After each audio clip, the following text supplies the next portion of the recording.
nos acompaña nuestro profesor de esas actividades, el profesor Víctor Hugo Dueñas Rivera.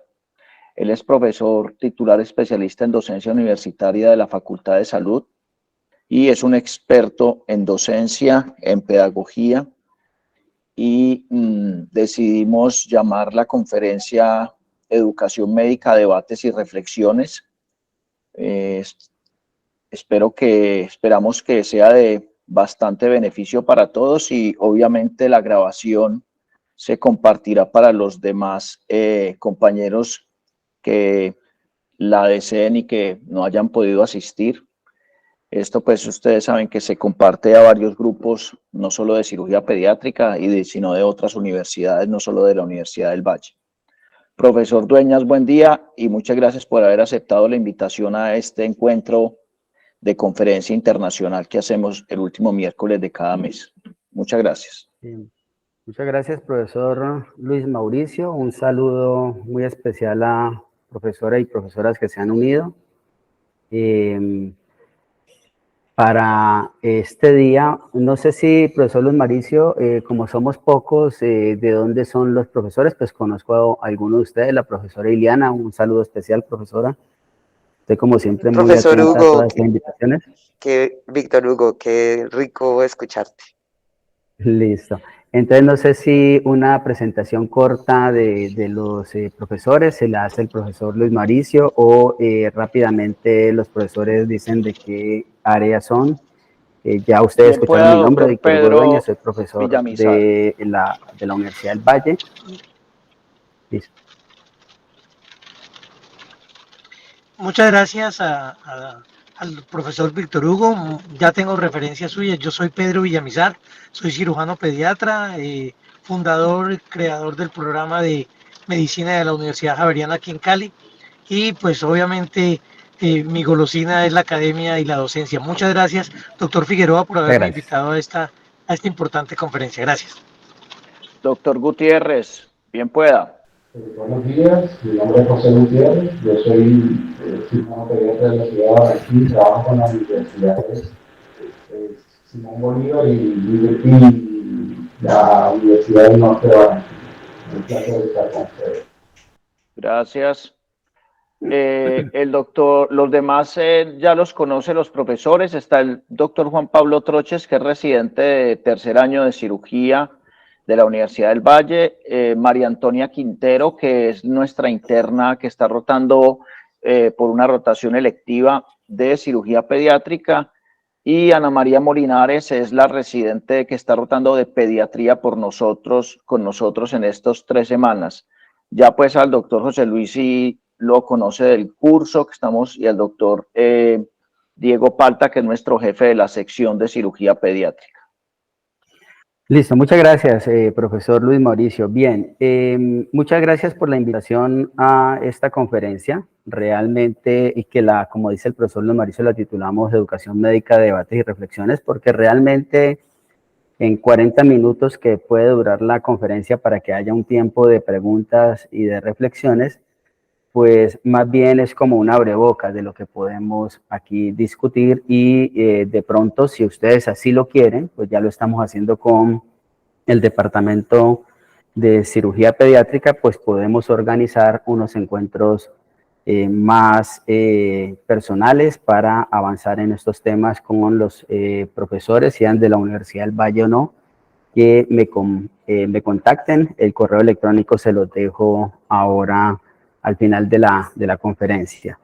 Bien, entonces demos inicio a este encuentro. Realmente, cuando el profesor Luis Mauricio me insinuó que hiciéramos esta conferencia, pues uno de los retos era cómo hablar de docencia a un grupo de médicos especialistas y que probablemente hacen docencia. Y pues empiezo con esta pregunta que lógicamente el tiempo no nos va a dar espacio para que la respondamos cada uno. Ustedes me van a ver aquí de pronto levantando un poco la cara porque la otra pantalla la tengo en un televisor arriba. Y si por algún caso la comunicación se interrumpiera, me dan unos minutos para conectarme por otra red. Si hay preguntas de viva voz, porque no estaría viendo quién levanta la mano o algo, pero las preguntas yo creo que las podemos dejar para el final. Bien, decía que una de las cosas con las que uno comienza a reflexionar es cómo se inicia uno en la docencia, y lo puedo decir brevemente cómo lo hice yo. Yo el 24 de diciembre era bacteriólogo del Banco de Sangre del HIV, no tenía ningún posgrado, y a la siguiente semana ya era, en enero ya era profesor de la Universidad del Valle, dado que en ese tiempo no había todos estos requisitos que hay ahora para iniciarse en la carrera docente. Y básicamente en ese tiempo, no sé si todavía se diga hoy en día, espero que no y creo que no, pues yo me acosté bacteriólogo y amanecí profesor. Y en el transcurso de esos 30 años que llevo ejerciendo pues la docencia, ha habido unas transformaciones en ese sentido, dado el interés que uno puede tener alrededor de eso. Ese fue mi inicio en la docencia, es decir, un inicio un poco improvisado por parte mía y por parte de la universidad, pero esa improvisación no quiere decir que se deba mantener. Ya avanzando un poco, hay algunas preguntas que nosotros nos tenemos que responder cuando estamos en el área de la docencia específicamente, pero ahora vamos a ver un concepto que de pronto les va a llamar bastante la atención, y es ¿qué entiendo yo por formación? ¿Cuál es mi concepto de la palabra formación? ¿Cuál es mi posición frente al concepto de formación? Porque si yo creo que yo formo estudiantes, que yo formo médicos, que yo formo bacteriólogos, enfermeras, enfermeros, etcétera, el éxito o fracaso de esos profesionales depende de mí, porque yo los he formado o yo he contribuido a la formación. Si ese es mi concepto, pues habría que mirar si realmente ese debería ser mi posición frente al concepto de formación. Y aquí rápidamente podemos hablar de 3 aspectos que yo quiero resaltar. Esta presentación yo se las puedo dejar para que ustedes la vean si así lo desean. En primer lugar, referirme al paradigma flexneriano. Abraham Flexner en 1910 hizo en un informe que se conoce como el informe Flexner, colocó que en la educación médica se privilegia, o uno puede leer en ese informe que ahí se privilegia la dimensión biológica de la enfermedad y la atención de la persona bajo un modelo que departamentaliza o parcela el conocimiento. Y eso es muy claro en el paradigma flexneriano cuando hay un ciclo básico de asignaturas que nosotros vemos en el ciclo básico y luego un ciclo en el que vemos unas asignaturas profesionales o clínicas, y pareciera que hay un divorcio entre lo básico y lo clínico de tal manera que no logra integrarse de una manera armónica, de una manera plena, ¿cierto? Entonces, básicamente el informe Flexner planteaba ese asunto, y observen que ya llevamos pues más de 100 años de este informe, y ese es el modelo o paradigma que predomina en la mayoría de las universidades y en la mayoría de las facultades. Lógicamente, pues hay excepciones y trabajos interesantes que se han hecho.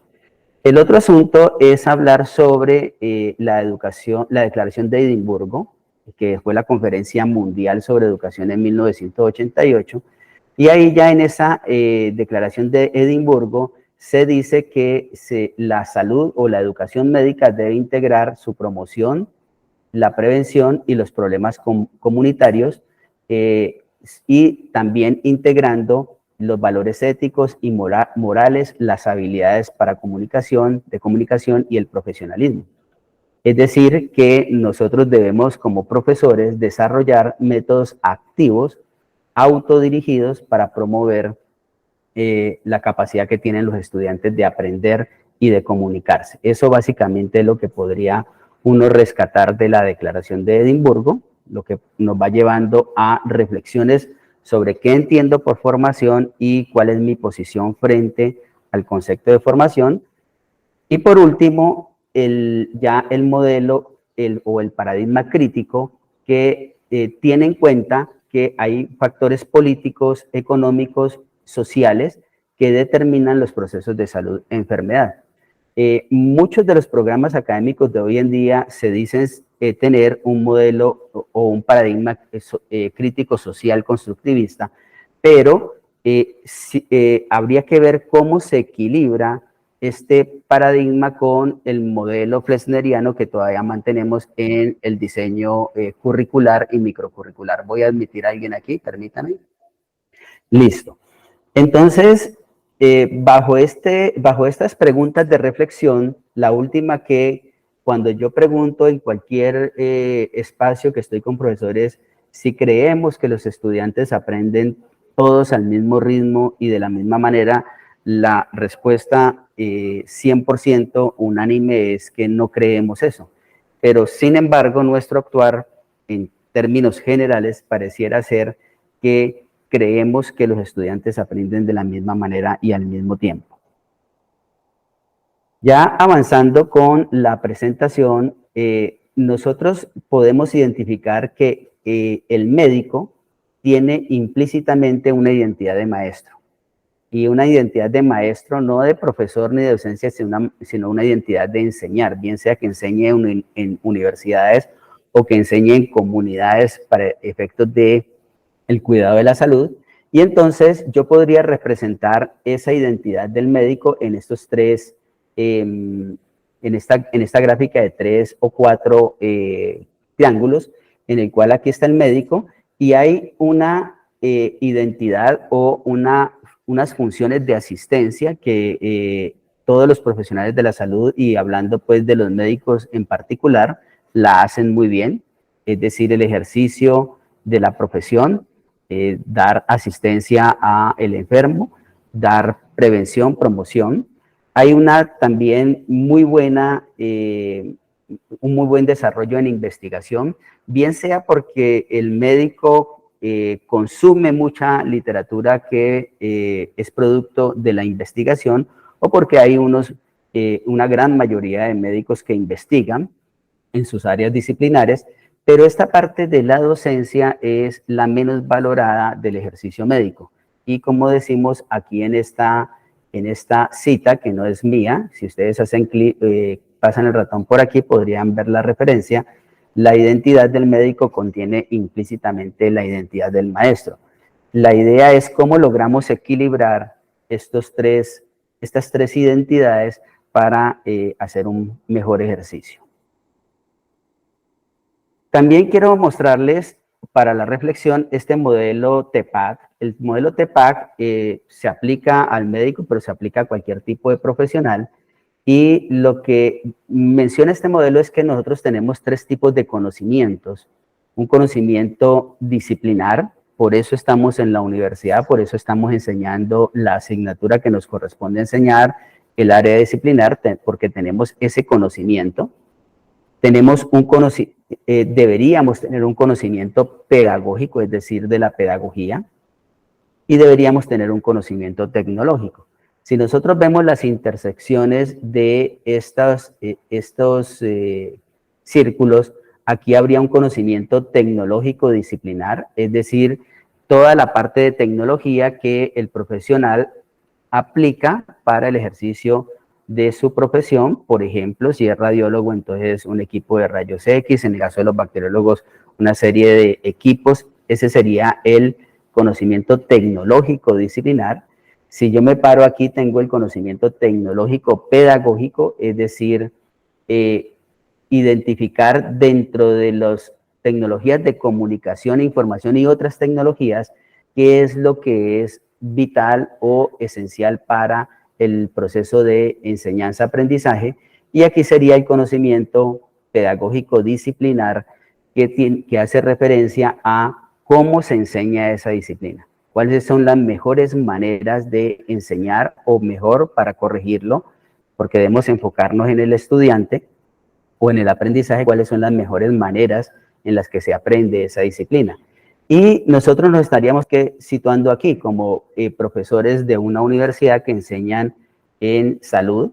deberíamos tener un conocimiento tecnológico, disciplinar y pedagógico de manera integrada para poder hacer esa labor de una manera mucho más adecuada, digámoslo así. Nuevamente, si ustedes quieren leer más aquí, pues hacen clic en estos iconos y pueden ver alguna información adicional de la presentación. Nosotros ya específicamente lo que tiene que ver con la educación universitaria y ligando eso con los diferentes paradigmas, nosotros tenemos que lo primero que encontramos es la economía del conocimiento, y entre estos tres escenarios que voy a plantear pueden haber unos matices de color. No quiere decir que sea así de taxativo, sino que nos encontramos con la economía del conocimiento, en la que normalmente hay un sabio en el escenario, un sabio que tiene el conocimiento y que lo transmite a un grupo de estudiantes que están vacíos, ¿cierto? Y lo tradicional en este tipo de economía del conocimiento es que la aula es tradicional, como ustedes pueden ver ahí en la imagen, que desde el siglo XIX el aula no ha cambiado, es un tablero inteligente, etcétera. Normalmente los grupos son grandes porque en términos de la economía del conocimiento, pues no son necesarios grupos pequeños, podemos entonces masificar ese asunto. Y la pregunta que se responde es: ¿qué sabe usted? ¿Qué sabe el estudiante? Y normalmente nosotros evaluamos en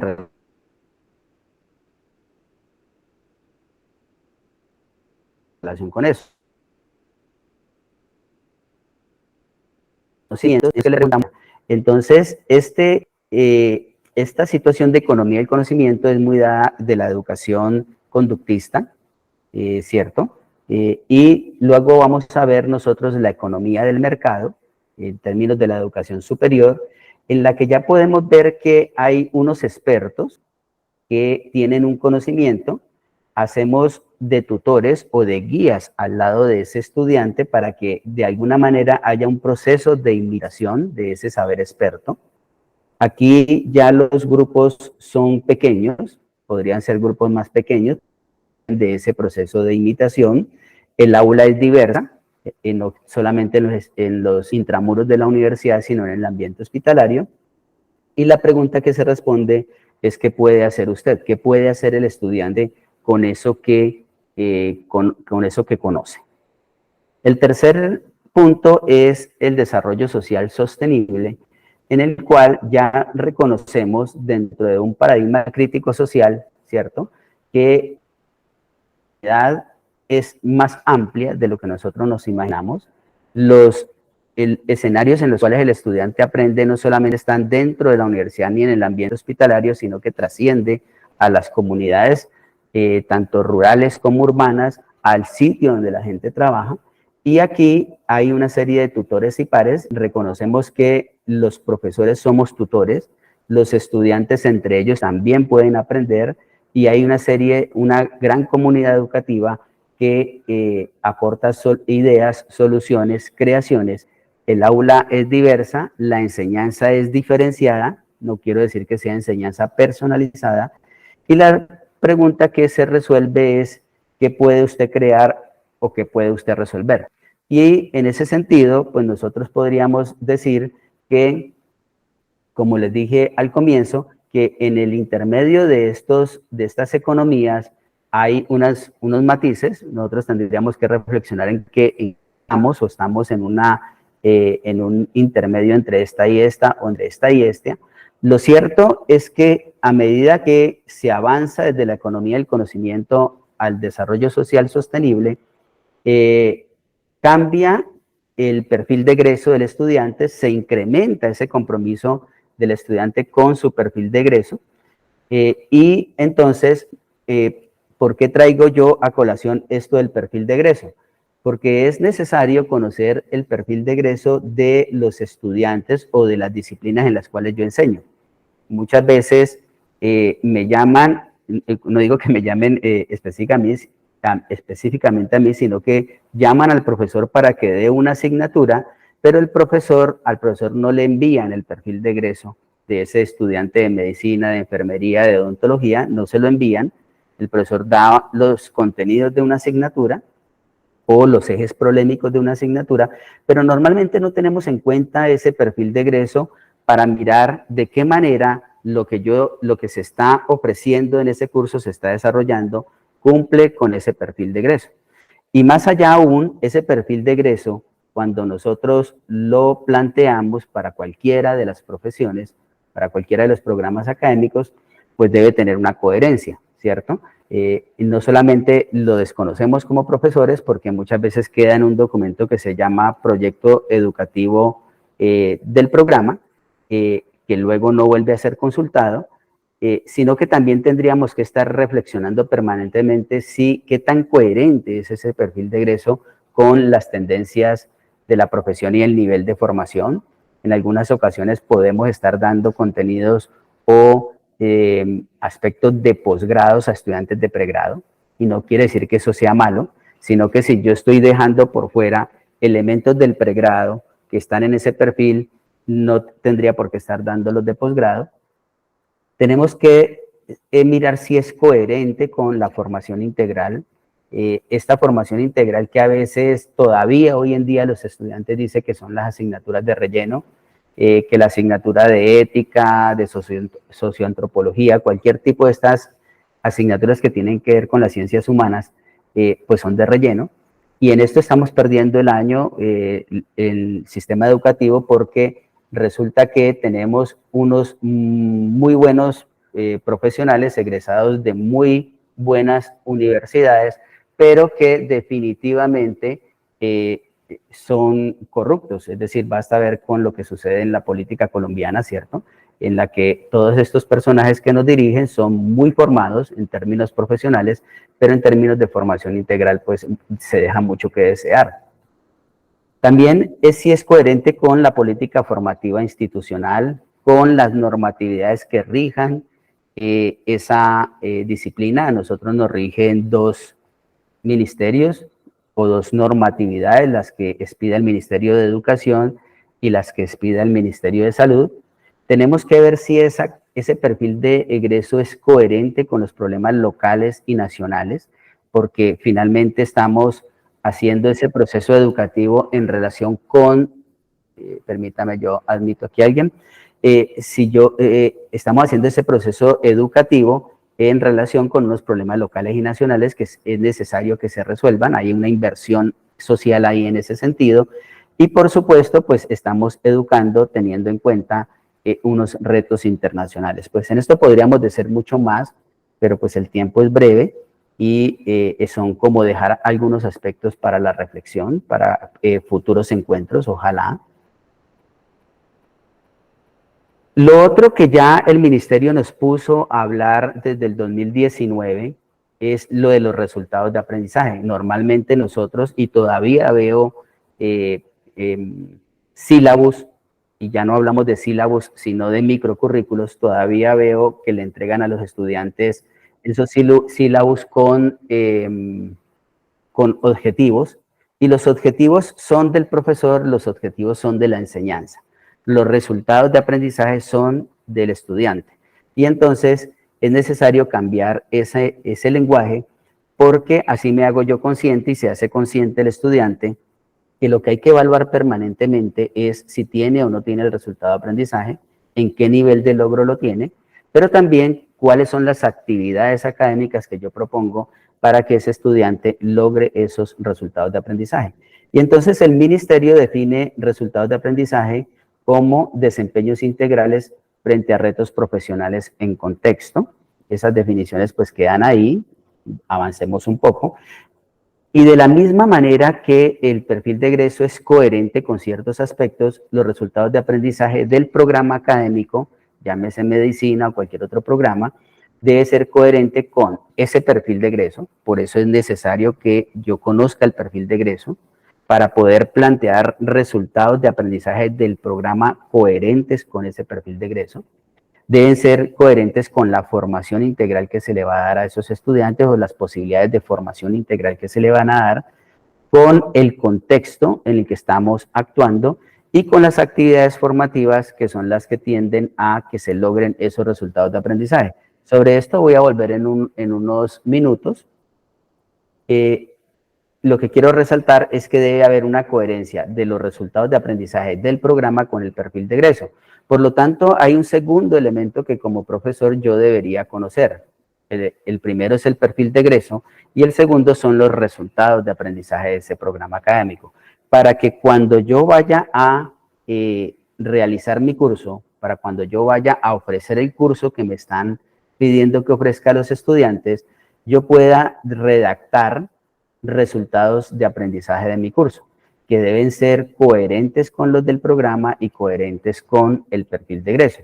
En otras palabras, debo dejar claramente establecido cómo los resultados de aprendizaje de mi curso contribuyen a que se logren resultados de aprendizaje del programa y en consecuencia se lograría el perfil de egreso. Y para hacer esa tarea un poco más fácil, es decir, para yo poder evaluar si el estudiante tiene o no tiene esos resultados de aprendizaje, pues es cuando establezco dentro de mi curso los indicadores del logro o de desempeño, que ya me permite a mí ir evaluando de una manera más fina, retroalimentando, es decir, evaluación formativa. Aquí traigo como un ejemplo para ustedes sobre los resultados de aprendizaje del curso. Supongamos que hay un curso que tiene 3 resultados de aprendizaje. De hecho, estos son los resultados de aprendizaje del curso que yo ofrezco a los estudiantes. Tenemos un resultado de aprendizaje 1, en el cual está el resultado de aprendizaje aquí y los indicadores de logro o de desempeño de ese curso. Y si yo quiero que esto sea realidad, pues debo planear, idear y planear unas actividades formativas que le propongo a los estudiantes y hago tutoría, hago evaluación formativa, hago retroalimentación para que ese resultado de aprendizaje se logre. En este caso, en el ejemplo que estoy dando, pues las actividades formativas son el aula invertida, el portafolio educativo y la promoción de la donación de sangre, por ejemplo, en mi curso. Un resultado de aprendizaje 2, que aquí está declarado con unos indicadores de logro o de desempeño, y de igual manera unas actividades académicas como aula invertida, portafolio educativo, práctica situada en el banco de sangre. Ustedes observen que las actividades formativas se empiezan a repetir porque hay más de 100, hay un libro que habla de 100 y más actividades formativas que podemos proponerle a los estudiantes en sus procesos formativos, tanto presenciales como virtuales, y por lo tanto yo no puedo ir disparándole a todo porque cada actividad formativa requiere que yo la planee en términos de si son efectivas para lograr ese resultado de aprendizaje, pero también para poder hacer retroalimentación. Debo tener guías de trabajo y rúbricas, y entonces las actividades formativas se repiten, es decir, en las que más fortaleza uno tenga, o en las que demuestran que son muy efectivas para que se logre ese resultado de aprendizaje.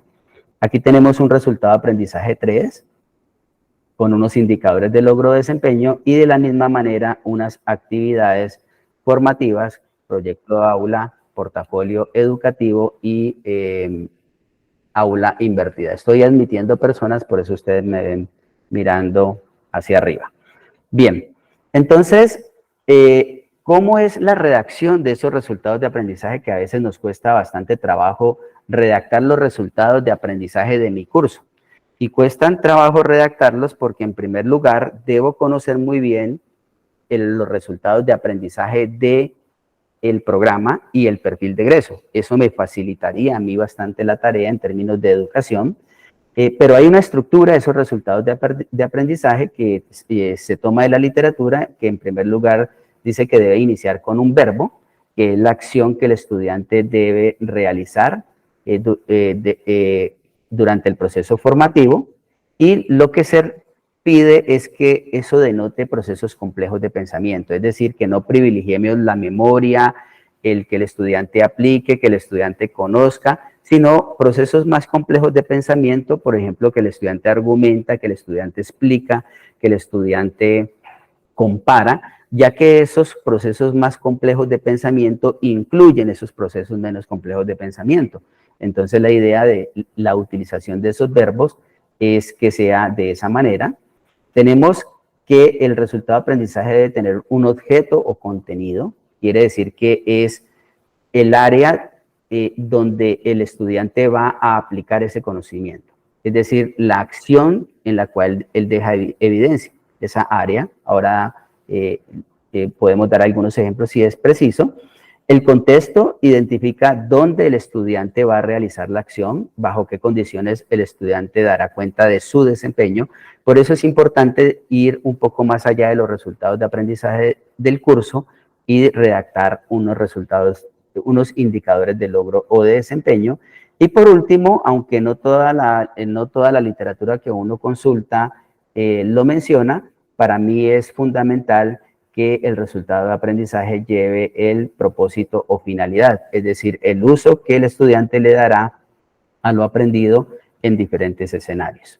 Bien, entonces, ahora, si nosotros queremos redactar resultados de aprendizaje para poderlos evaluar, porque no se trata de redactarlos simplemente, sino que de alguna manera tengo el compromiso de resultado de aprendizaje que hemos considerado que es esencial para la formación de ese sujeto, pues debo diseñar las actividades académicas que evidencien que se puede lograr y hacer una evaluación formativa que tiene que ver mucho con la retroalimentación de ese resultado de aprendizaje. Para ello tenemos las diferentes taxonomías, pues aquí tengo 3 de las más utilizadas. La más usada de ellas es la taxonomía de Bloom, que como ustedes ya podrán conocerlo, pues está muy asociada al conductismo, a la educación bancaria como la define Freire, en la que va un nivel más bajo de conocimiento y un nivel más alto de evaluación. Esta taxonomía de Bloom ha sido modificada por varios autores y ya tiene unos componentes mucho más ricos, más dinámicos, que permiten hacer mejor el proceso. O sea que no, en mi concepto ha sido muy, cuando se habla de la taxonomía de Bloom es como de manera peyorativa, es decir, que se utiliza el sistema bancario de educación y eso no es realmente cierto si lo hago teniendo en cuenta las modificaciones que han habido a esa taxonomía. La taxonomía de Marzano lo que hace es integrar dentro del proceso educativo dos ideas, por ejemplo, lo que tiene que ver con los componentes del dominio del conocimiento y cómo se aprende, es decir, la metacognición, ¿no? Básicamente habla de unos procesos mentales, unos psicomotores en el que se demuestran habilidades y procesos, y la parte de información en el que hay organización de la información, pero tiene mucho que ver con la metacognición, y eso es importante porque de la manera como nosotros evaluemos cómo el estudiante aprende esa metacognición, pues podemos proponer mejores actividades formativas. Y la que a mí particularmente me gusta y aplico es la socioformativa de Sergio Tobón, en la que define unos niveles en el que el estudiante llega en su proceso formativo a cualquier curso, incluso pues a la universidad, con un nivel preformal, un nivel receptivo, un nivel resolutivo, un nivel autónomo y un nivel estratégico. Aquí ustedes podrán observar cuál es como la idea del concepto de esos niveles, ¿no? Por cuestiones de tiempo no los podemos ver con detalle, como dijimos al comienzo, estamos dejando como una serie de elementos ahí claves para futuras discusiones, y también cada taxonomía nos aporta una serie de verbos que nosotros podemos utilizar para la redacción de esos resultados de aprendizaje. Siempre privilegiar, como dije al comienzo, los verbos que denotan procesos complejos de pensamiento, porque cuando un estudiante es capaz de analizar algo o de asesorar o de innovar, es porque ese estudiante ya tiene estos niveles de acá. Entonces no es necesario que yo redacte resultados de aprendizaje con estos niveles más bajos. En relación con las actividades académicas, pues son actividades que nosotros planeamos, que han demostrado ser adecuadas para que los estudiantes adquieran esos resultados de aprendizaje. Y aquí lo que quiero mostrar es que hay varias que en la universidad utilizamos. La que más se utiliza es la clase. En la clase que el profesor se para delante de los estudiantes, se expone sobre un tema muy parecido a lo que yo estoy haciendo aquí, y que luego hay un tiempo muy breve de preguntas, de comentarios, y el estudiante pues va a la literatura o a otros tipos de actividades que nosotros le hemos guiado. Pero también hay otras como el aula invertida, el taller, seminarios, club de revistas, lecturas de artículos, proyectos de aula, portafolio educativo, wikis, los vlog, que son los videos blog, etcétera. Es decir, hay una gran cantidad de actividades académicas que nosotros podemos proponer que son más atractivas para el estudiante en términos o comparativamente con la clase y que pueden entonces estimular que el estudiante se apropie de ese conocimiento. Para poder evaluar esas actividades formativas en relación con si el estudiante adquiere o no el resultado de aprendizaje o en qué grado lo adquiere, son necesarias las rúbricas. Este también es un concepto novedoso para la Universidad del Valle, es decir, por lo menos en la Facultad de Salud y en mi programa académico uno veía que no, los profesores sí evaluaban con unos formatos, pero no, en algunos escenarios no sabían que se llamaban rúbricas y cómo se elaboran de una manera pues adecuada y utilizando las tecnologías de información y comunicación, pero en términos generales las rúbricas son instrumentos de evaluación formativa que permite que yo pueda valorar en qué grado el estudiante ha logrado ese resultado de aprendizaje para poderle retroalimentar. Es decir, usted está en este momento así y debe hacer ciertas cosas para que logre el resultado de aprendizaje. Pero también es necesaria las rúbricas para sondear la manera como el estudiante aprende y el mismo proceso de aprendizaje, es decir, dificultades que tuvo durante el proceso y cómo el estudiante aprende. Admitimos a alguien. Esas rúbricas, cuando nosotros dentro del proceso formativo las utilizamos, pues deben también tener una coherencia o estar relacionadas con la evaluación formativa. Lo que tratamos de hacer es que la rúbrica sea lo menos subjetiva posible, o sea, se vuelva lo más objetiva que podamos. Son instrumentos que nosotros planeamos con anterioridad y determinan el nivel de logro o de desempeño de los estudiantes para que nosotros los podamos retroalimentar, ¿cierto? La idea es que la clase como tal, por ejemplo, no es una actividad académica susceptible de que yo le haga una guía de trabajo ni que le haga una rúbrica, porque pareciera ser que la rúbrica de la clase es cuando yo le hago el examen al estudiante, le entrego un formulario para que conteste, lo metemos en un salón, los vigilamos y ellos contestan el examen y eso realmente no es una rúbrica. La retroalimentación que hacemos en los exámenes es decirle al estudiante en qué falló. La respuesta correcta era esta y por lo tanto usted sacó esto, pero realmente el estudiante no tiene ninguna oportunidad de mejoramiento porque la nota normalmente ya se queda ahí, a excepción pues de los exámenes opcionales que también en muchas ocasiones los hacemos sin mucha retroalimentación. De esto pues hay bastante que hablar cuando hablamos de rúbricas y de evaluación formativa, seguimiento de resultados de aprendizaje, que son uno de los requisitos que el ministerio ahora nos pone cuando hagamos procesos de acreditación o de autoevaluación para la acreditación.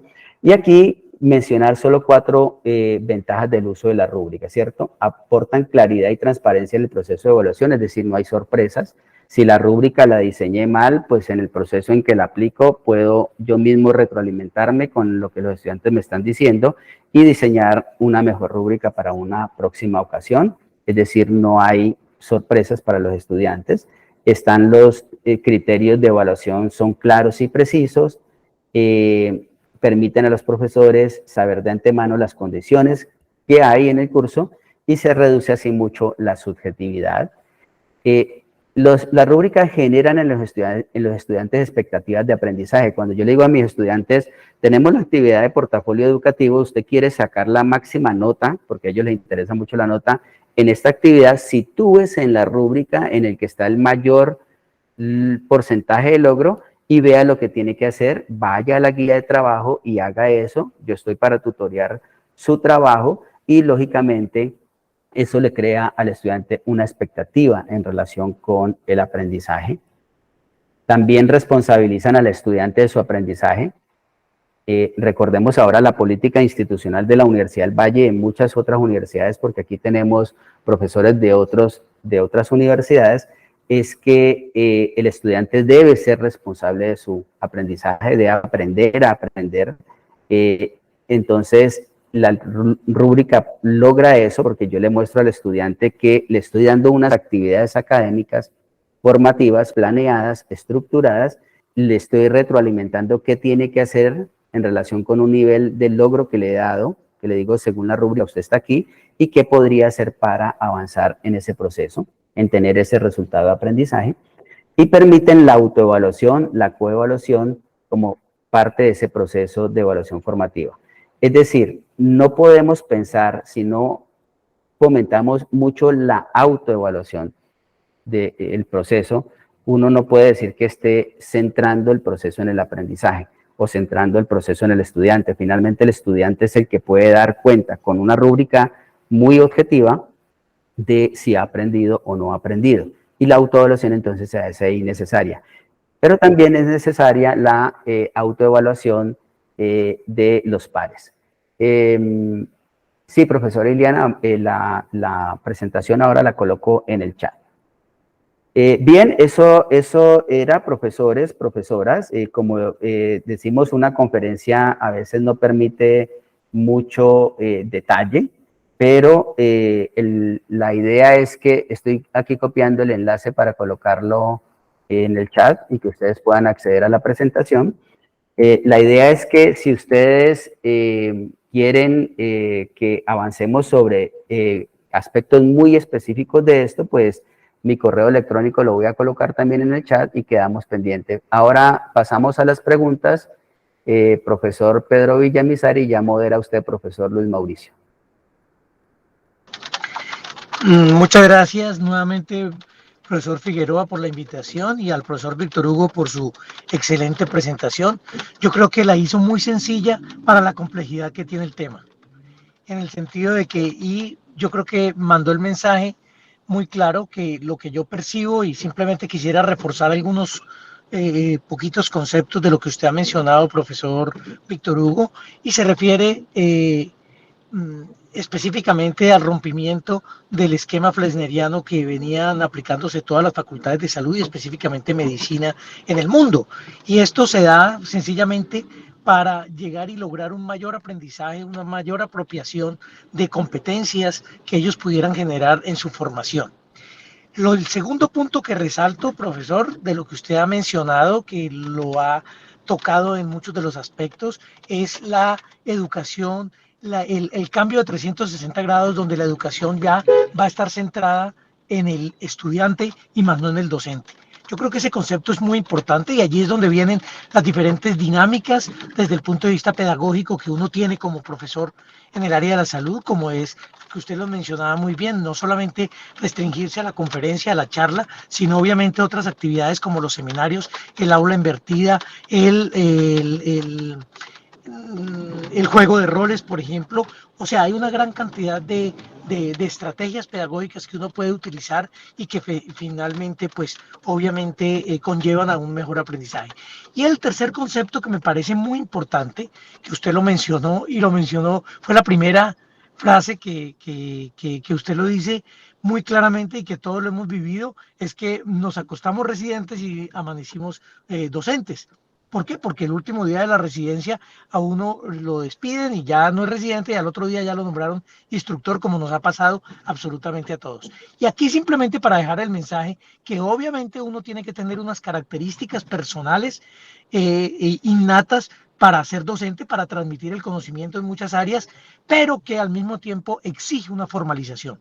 Definitivamente uno no puede quedarse como muchos entre comillas, docentes consideran, y allí es donde viene el fracaso de la educación superior en general, no me refiero específicamente a la disciplina de salud, sino en general a todas, en que no son conscientes de que requieren una formación. Y en esto sí debemos los universitarios y los académicos insistir mucho en que además de esas actividades y esas competencias innatas, tenemos que tener también una formación académica en el área como ustedes lo están haciendo con este diplomado que tengo entendido está bien estructurado y lo ha liderado el doctor Figueroa. Entonces, y allí el último componente, me excusa doctor Figueroa que me extendí un poquito, es que el el ministerio ha sido consciente de esa situación tan complicada y ya le exigió, no solamente vaya usted a dictar su charla, sino mire a ver cómo aprendió el estudiante. Y allí viene lo que usted mencionaba de colocar en los microcurrículos los aprendizajes que va a tener o sea, todo lo que es la evaluación de los aprendizajes que el estudiante va a tener al final de la asignatura. Eso eran mis comentarios. Le agradezco mucho, profesor Víctor Hugo, muy amable por su clara conferencia, y doctor Figueroa por haberme invitado. Muchas gracias. Gracias, doctor Villamizar, por sus comentarios. En realidad, pues esto es un micrófono abierto, un auditorio abierto para que todos puedan participar. Muchas cosas de las que el profesor Dueñas nos enseña y lo que nos comenta nuevamente en esta conferencia, casualmente lo estuvimos discutiendo la semana pasada en el Congreso Colombiano de Cirugía Pediátrica, y tiene que ver con que hablábamos sobre cuáles son las competencias, habilidades y demás que todos los residentes deberían alcanzar. Y se hablaba de esta parte de la formación integral, que es lo que comentaba el profesor, que muchas veces fallamos y que el estudiante de medicina, por ejemplo, toma como las materias costura, las que hablan de ética, las que hablan de valores o de otras cosas diferentes a la medicina, y es lo que compone lo que se define como habilidades blandas o competencias blandas, que como muchos decimos deberían ser las duras, porque pues como bien lo dijo el profesor, el fracaso de la educación universitaria se está dando porque salen excelentes en sus habilidades disciplinares, pero completamente perdidos en lo que debe serse como ser humano, como persona, incluso como profesional. Entonces, este primer acercamiento de esta conferencia pues nos permite avanzar en programar otras muy seguramente, y si quisiera de pronto escuchar los comentarios de los demás profesores que están asistiendo. Están el doctor Saldarriaga, la doctora Eliana y los demás colegas que se conectaron de otras ciudades, si tienen algún comentario. Doctor Saldarriaga, siga. Bueno, con los buenos días para todos, y bueno, nada, una excelente conferencia e iniciativa. Digamos que allí hay digamos, diferentes situaciones desde las cuales el estudiante vive en la universidad, en este caso el estudiante de medicina. Entonces, una cosa es, digamos, en el ciclo básico y otra en el ciclo clínico. Y eso hace que las estrategias puedan ser o deban ser definitivamente diferentes. Pero parte en mi opinión al menos, parte de la respuesta a cubrir esos déficits, como usted mencionó, uno muy importante, el ético, y el otro, digamos, la capacidad de hablar, de expresarse a través de una forma verbal o escrita, es integrar, en este caso, el ciclo básico y el ciclo clínico a la ética, por ejemplo, y a la capacidad de hablar. O sea que, digamos, los profesores en las ciencias básicas definitivamente no podemos ser ajenos al trasegar ético, digamos, desde el día a día, como la copia en los exámenes, por un lado, o situaciones no éticas que pueden llegar a darse en el mismo salón de clase, y no podemos hacer de cuenta como que no fuesen con nosotros, porque los problemas éticos van a ser diferenciados según la etapa en la que el estudiante está como individuo, y luego hacia su proyección hacia el paciente en particular. Y eso es trascendental, digamos, que en los cursos de ética que se den en básicas pudieran tomarse, digamos, reflexiones o una revisión por lo menos de tema ética en el microcurrículum, por decir algo, de ginecología y obstetricia, una revisión del tema ético en pediatría, en cirugía pediátrica, en ortopedia, etcétera, y que sea, digamos, dentro de la malla curricular, por lo menos una revisión de tema que sea lo ético en lo relacionado al ejercicio, digamos, de ese estudiante frente a ese tipo de pacientes, donde definitivamente pueden ser diferentes. Y la otra cosa en que nosotros tenemos que trabajar mucho es que los estudiantes deben, para poder lograr invertir el aula, el estudiante tiene que estar convencido que esa es la mejor forma y no la que el profesor va y le dicta una conferencia y él o toma apuntes o se duerme o ahora con el distractor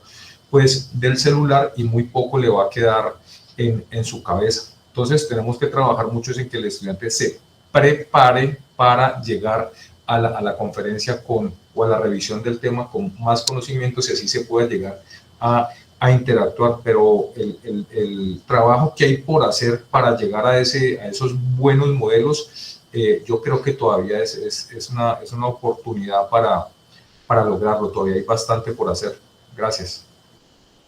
Sí, profesor. Una cosa que pues, hemos comentado en otros escenarios es lo que detectamos, y es que cambiar ese paradigma de cómo se hacía antes, pero además motivar al grupo profesoral a que se integre a estas actividades.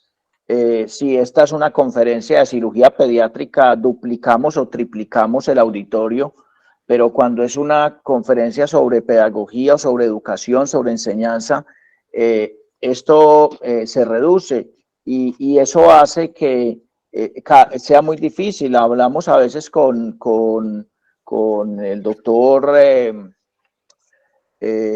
Pineda o con el doctor Erney sobre estas cosas, y uno ve que siempre hay como una resistencia a que se cambie hacia estas otras formas de trabajar.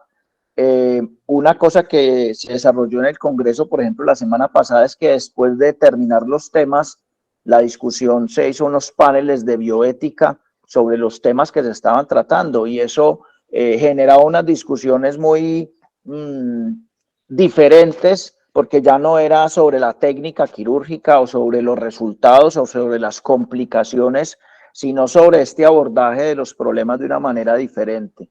Yo creo pues que es, como dice usted, doctor Saldarriaga, queda un gigante trabajo por hacer para motivar a los profesores. Pienso que motivar a los profesores de clínicas, de especialidades, es mucho más difícil, porque pues así se ha hecho siempre y es una tradición que continúa. Pero pues como vemos no es la más correcta lo que muchas veces se hace de la clase, de la conferencia, sino que por ejemplo, como lo hacemos varios, el invertir el aura o hacer unos trabajos diferentes e incluso diferenciados de acuerdo a la capacidad o a las habilidades de aprendizaje del estudiante, pues permite lograr esos resultados, y esos indicadores lo muestran. No sé si José Luis o algún otro profesor quiera comentar algo más, o profesor Dueñas, sigan. Bien, mientras algún profesor se anima a intervenir, yo quisiera como una apreciación final. Indudablemente nosotros tenemos el modelo flesneriano en la educación, aquí en la Universidad del Valle. Hay una división entre las básicas y lo clínico. Y cuando inicié la conferencia dije que Flesner de alguna manera ha sido como asociado a ese proceso, pero de departamentalización, de fraccionar las cosas. Pero en el informe, cuando uno lee un poco más sobre el informe, él menciona que la integración entre lo clínico, entre lo básico y lo clínico, debe asegurarse en los primeros 4 años de la formación del médico. Y ese debe asegurarse, pues implica que ha reconocido esa departamentalización, pero que hay que lograr esa integración. Si vamos a seguir manteniendo ese paradigma flesneriano, eso es lo que tenemos que tratar de asegurar, de que haya esa integración. Y eso se asegura en la medida en que los profesores nos hablemos, dialoguemos, hagamos en conjunto la planeación curricular y microcurricular, para que entonces haya esa integración. Yo diría, y voy a decir una cosa que de pronto pueden no estar de acuerdo, un curso de ética no debería existir. La ética debería verse en cada una de las asignaturas, ya que tenemos un currículo asignaturista. Yo debería colocarme un botón aquí en la solapa diciendo yo soy profesor de ética, y con mi comportamiento y hablando de todos los aspectos éticos y bioéticos en lo que doy, eso se va haciendo. Finalmente, otras universidades han ya roto ese paradigma, ¿cierto? Tenemos McMaster en Latinoamérica, Brasil, la Universidad de Brasilia tuvo una experiencia, Marilia y Londrina, varias universidades ya han trascendido las asignaturas, no hay asignaturas, sino que hay problemas, hay situaciones en las que el estudiante va aprendiendo desde el primer semestre a integrar las diferentes disciplinas a través de ese problema real o simulado en contexto. Eso para darle oportunidad, profesor Luis Castillo, José Luis Castillo está pidiendo la palabra. Bueno, profesor Víctor Hugo, muchas gracias por su charla, siempre aprendiéndole algo nuevo. Yo creo que es importante, pues, de las cosas chéveres de asistir a los congresos es que uno puede hablar con otros docentes y plantearse los problemas que se tienen. Yo creo que en la parte de la evaluación hay que trabajar muchísimo, que generar las rúbricas es un trabajo bastante complejo y en el que no solamente está el profesor como individuo, sino también los grupos de profesores. Y creo que algo de lo que se sacó como conclusión fue crear un grupo colaborativo de escuelas en cuanto a la parte de cirugía pediátrica para poder definir cuáles son nuestros problemas y trabajar en búsqueda de pronto de un currículo general o común. Entonces, pues esta es parte de la invitación que se hace para que vayamos formando ese tipo de grupos colaborativos que lo que van a hacer es que progresemos como docentes y que nos complementemos, ¿no? Entonces, muchas gracias, profe, por todo lo que nos enseñó. Con gusto. Sí, se refiere José Luis para complementar que se reunieron profesores de pregrado específicamente de varias universidades, donde había rotación de cirugía pediátrica en el pregrado. Hay algunas universidades que no lo tienen considerado y hicieron un grupo que me parece muy interesante para el desarrollo de la docencia de pregrado en general, y pues no hacer algo unánime, pero sí tener al menos unas banderas o algo específico, qué es lo que se debe enseñar en todos los, hay rotaciones de una semana, nosotros de 2 semanas, pero pues específicamente en pregrado me pareció muy interesante que se hiciera esa alianza e incluso que empiecen a hacer lo que pensaban hacer de hacer unas como reuniones de temas invitando estudiantes de pregrado de diferentes universidades. Me pareció una estrategia genial para esto. Siga, profesor Dueña, yo creo que está el doctor Franco y cerramos. Profesor Franco.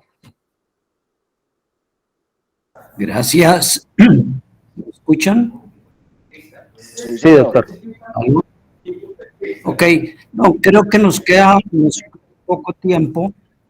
Yo quería aprovechar la participación del doctor Saldarriaga y de pronto a alguien más en relación con la universidad, porque el doctor Saldarriaga vuelve a poner el tema en la palestra de clínicas y básicas, lo cual él sabe y en la universidad saben que es fundamental el punto de esa brecha. Quisiera como resumir un poco que el tema, y no es que me oponga, por supuesto, que debe basarse en unas cátedras de ética, pero si a esa cátedra que aparezca no se le suma la cotidianidad y el ejemplo básico de los estudiantes con el paciente, entonces, como lo dijo el doctor Saldarriaga, va a quedar un poco en el vacío y el concepto teórico. Así que mi punto siempre ha sido que en la parte básica del acompañamiento de los clínicos y con los estudiantes, la cotidianidad de estar evaluando y viendo pacientes, es allí donde creo que la parte de ética o bioética se puede integrar en una forma más difusa y más amplia. Por otro lado, siempre hay que considerar la proporción de docentes en que participen en estas modalidades de aprendizaje, porque usualmente en la universidad, al menos en la nuestra hasta ahora, el número de docentes involucrados y convencidos que esto es importante es muy bajo. Entonces, proporcionalmente los discursos del resto del paciente no compaginan con estos nuevos conceptos y por ende los estudiantes van a estar siempre en la posición de la parte más fácil. Creo que ese es un punto fundamental y por supuesto que el adicional son los estímulos, porque para los profesores o docentes esto requiere realmente una aplicación y una dedicación mayor comparativamente con las remuneraciones de la parte docente en este sentido. Dejo allí el comentario, por supuesto. Creo que Luis Mauricio mencionó de las otras actividades o las otras programaciones en relación a esto. Gracias. Bueno, muchas gracias. Doctor Franco. Profesor Dueñas, muchas gracias. Como siempre, aprendimos mucho el día de hoy. Gracias a todos los que asistieron. Quedamos entonces, profesor, para la clase del miércoles que le confirmé este mes por el tema de Semana Santa. Estamos un poquito cortos y vamos a hacer solo una reunión de educación con usted en la fecha que le comenté en el correo, día miércoles. Y pues gracias nuevamente por estar en este espacio y esperamos que los asistentes puedan contactarse con usted si están interesados en nuevos encuentros. Igual están invitados a los encuentros que hacemos nosotros en la sección. Muchas gracias a todos. Buen día. Muchas gracias a ustedes. Hasta luego. Buen día. Luego, gracias. Hasta luego, buen día. Buen día.